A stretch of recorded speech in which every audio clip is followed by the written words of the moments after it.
Dernière ligne droite avant Pâques, catholiques, protestants et orthodoxes s'apprêtent à célébrer à la fin de la semaine la résurrection du Christ. Père Lionel de Wavrin, bonjour. Bonjour. Vous êtes curé en métropole lilloise. Alors voilà comment votre évêque, Monseigneur Leboulch, parlait de Pâques en début de semaine sur notre antenne. Pâques, l'événement le plus considérable de l'histoire de l'humanité. Rien que ça. En quoi est-ce à ce point considérable ? Oui, parce que ça... En fait, si vous voulez, peut-être que l'obstacle le plus important qu'on rencontre dans sa vie, c'est la mort. Et donc, à partir du moment où la mort est vaincue, oui, ça devient l'événement le plus considérable de l'histoire de l'humanité.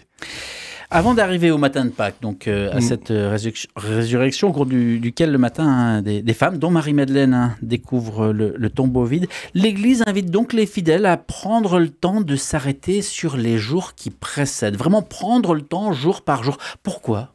Parce qu'en fait, la passion du Christ se déroule sur 3 jours. Voilà.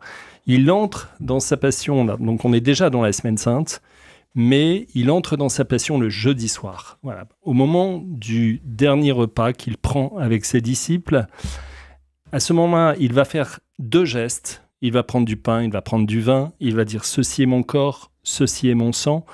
Mais ce don de son corps et de son sang, ce don de sa vie, il le vivra le lendemain, vendredi saint.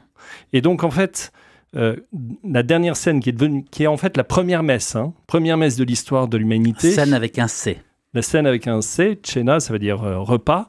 Et la dernière scène, donc, c'est la première messe de l'humanité. Et quand il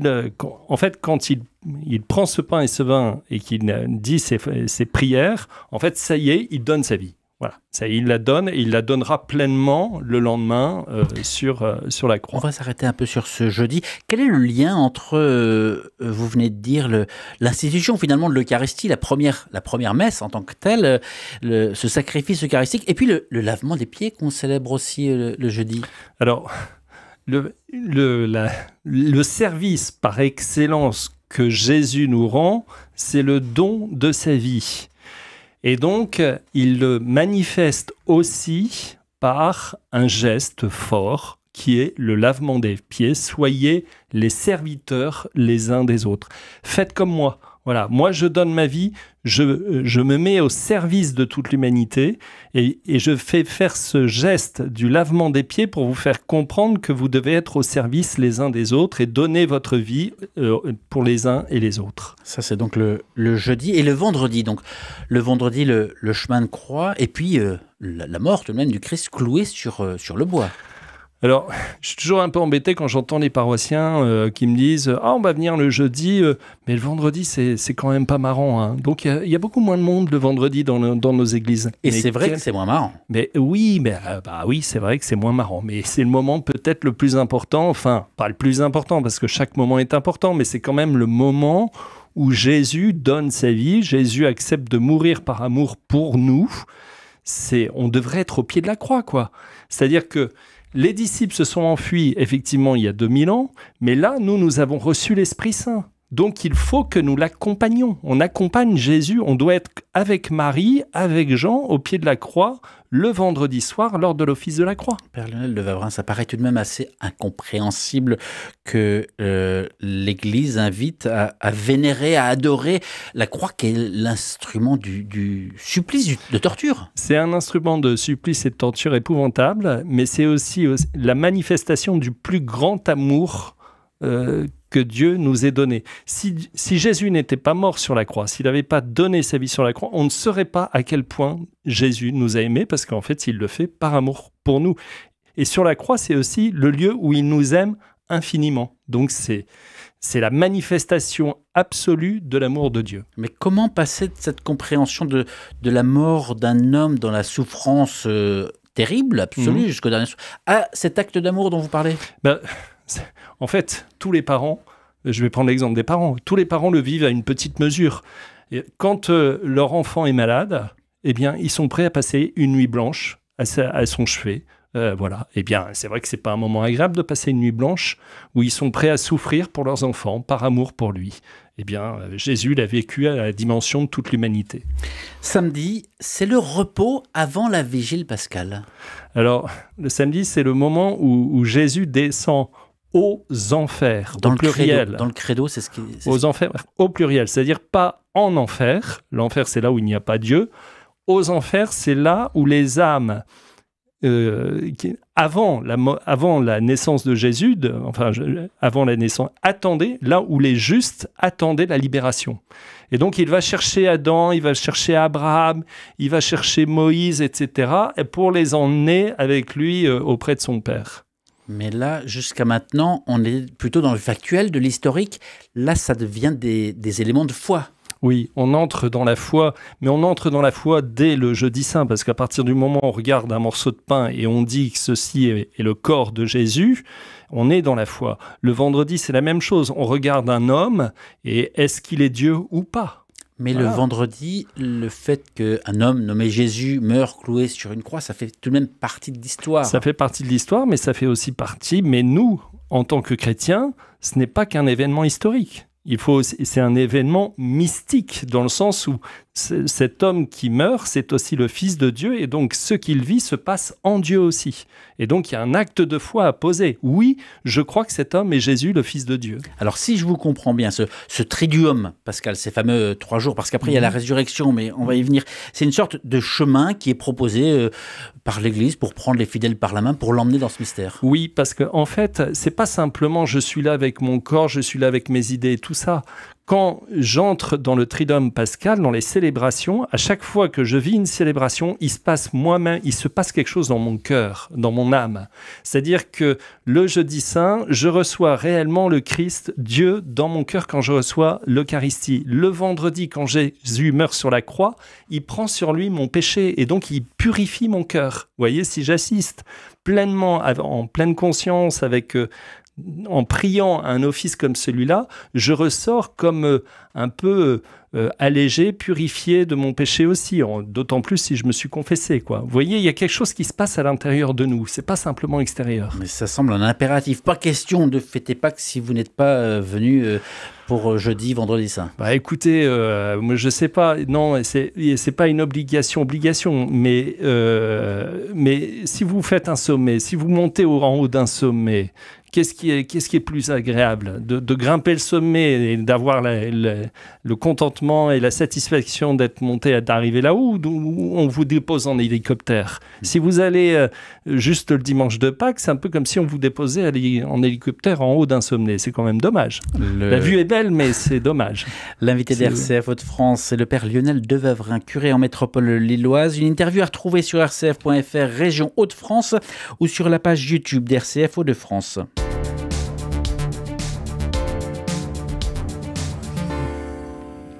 Mais ce que vous dites à l'instant, c'est une invitation, mais ça fait partie du package, en fait.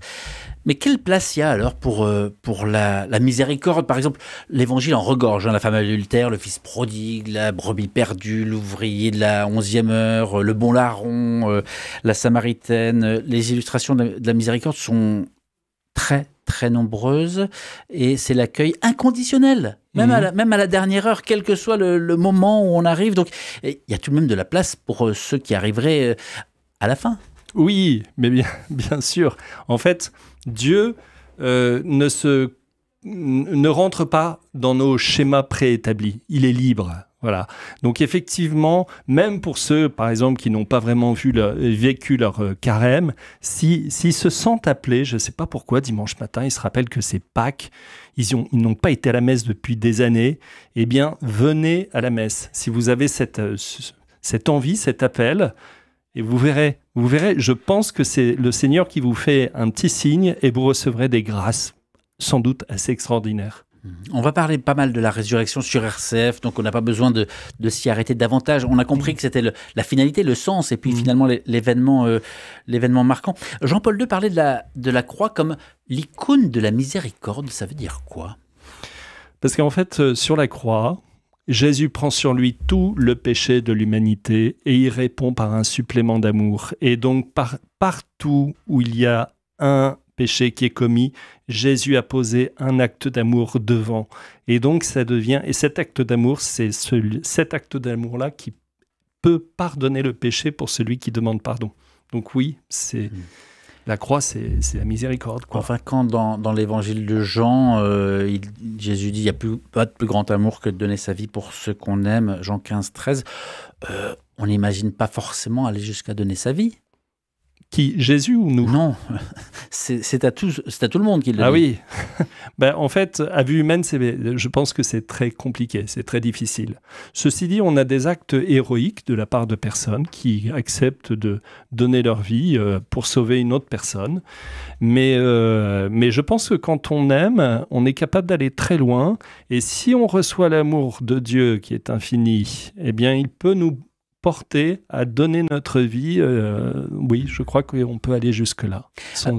L'une des particularités de ce dont on parle, c'est que c'est dans un temps liturgique. Ça veut dire, c'était la même chose l'année dernière, au même moment, ça sera la même chose l'année prochaine, au même moment. Qu'est-ce qu'il y a de nouveau ? Qu'est-ce qu'il y a de nouveau, c'est que ce mystère, en fait, il est un peu infini. Donc, chaque année, on peut découvrir des choses nouvelles. Moi, je médite les textes de cette semaine en ce moment. Je redécouvre des choses que j'avais jamais comprises ou que voilà, il y a un aspect du mystère qu'on comprend. Vous savez, Dieu, c'est un objet entre guillemets d'étude infinie. Donc oui, les mystères de Dieu, ça, voilà, on peut les faire chaque année. Mais celles et ceux qui nous écoutent, pourquoi est-ce qu'ils changeraient leurs habitudes par rapport à l'an dernier, par rapport à l'année précédente ? Ça c'est vraiment, c'est effectivement une bonne question. Il n'y a rien de pire qu'un chrétien habitué. Et donc, un chrétien habitué, il finit par ne plus voir les choses. Voilà. Et donc, il faut vraiment se laisser... il faut y aller. C'est pour ça que Jésus nous dit « Soyez comme des enfants », avec un cœur d'enfant, un cœur ouvert. Voilà, ouvert à la curiosité, prêt à découvrir, prêt à s'ouvrir de nouveau au mystère de Dieu. Surtout, n'y allez pas en étant habitué.